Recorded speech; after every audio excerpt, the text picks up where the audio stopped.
Why does a government resign in Bulgaria? How can a budget proposal, weeks of protests, and years of accumulated anger change the political fate of a country? Did the tens of thousands of people who took to the streets only have economic concerns, or was this resignation the result of a much deeper crisis of trust?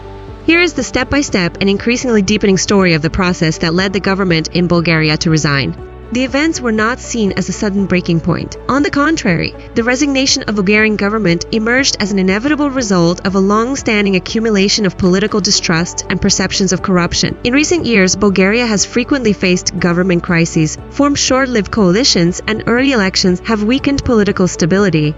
Therefore, many observers considered these developments as a continuation of ongoing instability. A large part of society believed that state institutions had moved away from transparency. Political elites protected their own interests, and corruption allegations were either unaddressed or never investigated. This perception was strong enough to turn into a major social movement with just a small trigger. This trigger was the government's 2026 budget proposal. The proposal included tax increases, rises in social security contributions, and regulations on public spending that did not favor the public. But the main reason for the reaction was not just the economic burden.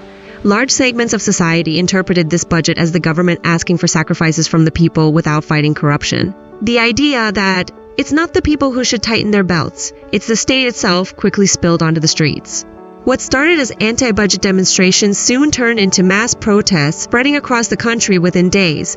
In many major cities, especially Sofia, tens of thousands of people filled the streets. The protests continued for weeks with an increasingly broad participant profile. Students, middle-class workers, retirees, and small business owners all gathered in the same squares.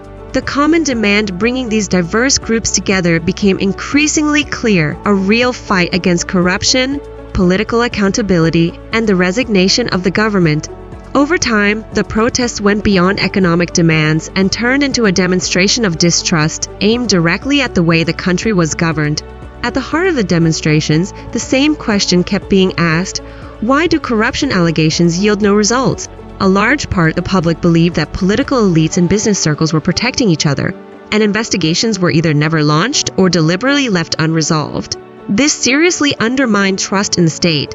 At this stage, the protests began targeting not just the government, but the entire political system. According to experts, this was a clear expression of long-suppressed public anger in Bulgaria. As pressure on the streets mounted, political balances shifted rapidly. Opposition parties began preparing for a vote of no confidence. The parliamentary situation was turning against the government. Prime Minister Rosind Zhelyazkov had two options: to attend a vote of no confidence that he'd likely lose, or to resign before deepening the crisis further. Zhelyazkov chose the second path and announced the government's resignation before the vote. This decision was interpreted as a clear sign that parliamentary arithmetic was no longer in the government's favor.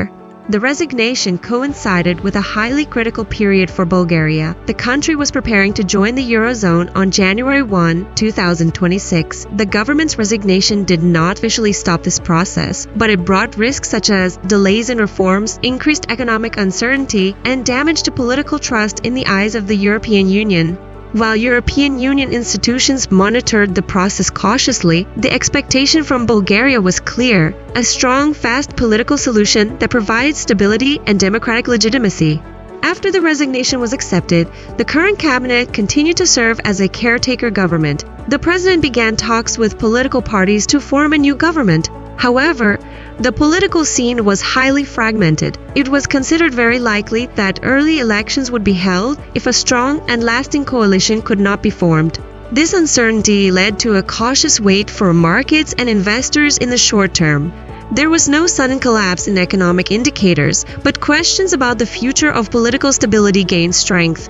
In conclusion, this government resignation in Bulgaria was not seen merely as the result of a budget crisis or economic hardship. The events were interpreted as a clear indicator of loss of public trust and chronic political instability. According to experts, this process represented a crossroads for Bulgaria. Either the system would renew itself and restore trust, or similar crises would resurface in the coming years. If you like the content, don't forget to like the video, subscribe to our channel, and share your thoughts in the comments. What do you think was the most decisive reason for this government resignation in Bulgaria? We're curious about your views, so write them in the comments.